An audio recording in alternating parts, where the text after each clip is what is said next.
mynews.studio.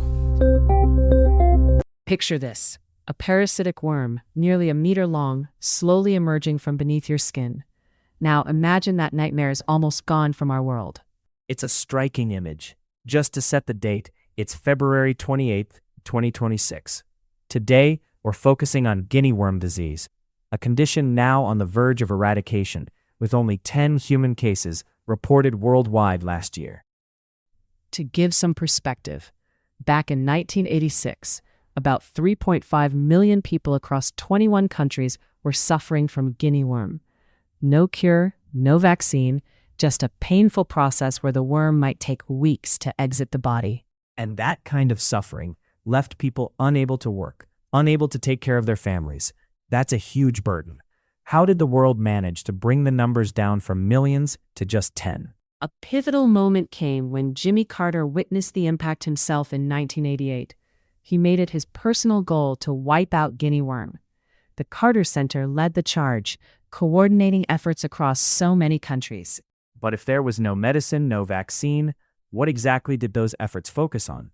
How do you fight a disease like that? It was almost entirely prevention-based. Health workers taught communities to filter their drinking water, sometimes just using cloth. Infected people and animals were kept away from wells or ponds. UNICEF drilled clean wells, and BASF, the chemical company, supplied Abate, a larvicide, at no cost since 1988. That's a huge long-term effort by so many organizations. So, to clarify, those 10 human cases last year, 2 were in South Sudan, 4 in Chad, and another 4 in Ethiopia? Correct. That's a reduction of 99.99% from the peak. But now, the challenge is shifting.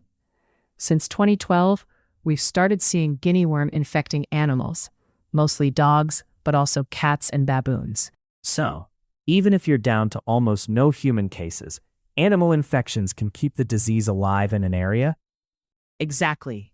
In 2025, there were 683 animal infections globally, mainly spread over 6 countries.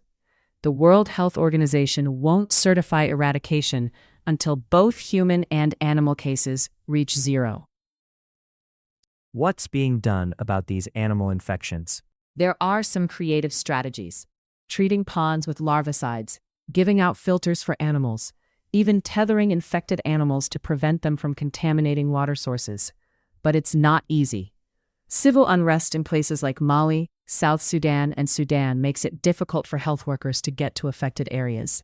So now, things like political stability and safety for health teams are just as important as tackling the parasite itself. That's right.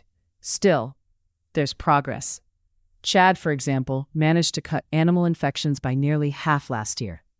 Local governments are more involved, expanding water treatment and making safe water more accessible.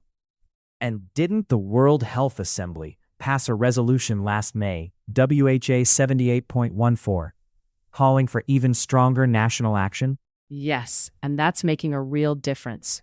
The campaign is now more coordinated, and more countries are following these proven approaches.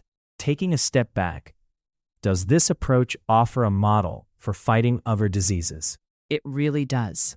Guinea worm eradication shows that education, community participation, and simple, low-tech tools can be effective, even when advanced medicine isn't available. These lessons are now being applied to other neglected tropical diseases, which still affect about 1.7 billion people worldwide. That seems to be the key message: persistence, education, and working together across borders. Guinea worm could be only the second human disease ever eradicated, after smallpox. That would mark a major step forward for global health equity.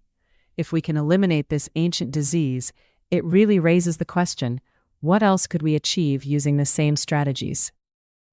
So, just to sum it up, from 3.5 million cases down to 10, achieved through a global, coordinated campaign. Jimmy Carter's leadership was crucial. Now, animal infections are the last big challenge, and the methods developed here could help tackle other neglected diseases too. Guinea worm is on the brink of disappearing, but as with many things, the last mile is the hardest. Continued commitment could get us there. Thank you for joining us as we explored guinea worm disease and the final push toward eradication. Thanks for listening. This episode was brought to you by mynews.studio. You can try it now, free of charge.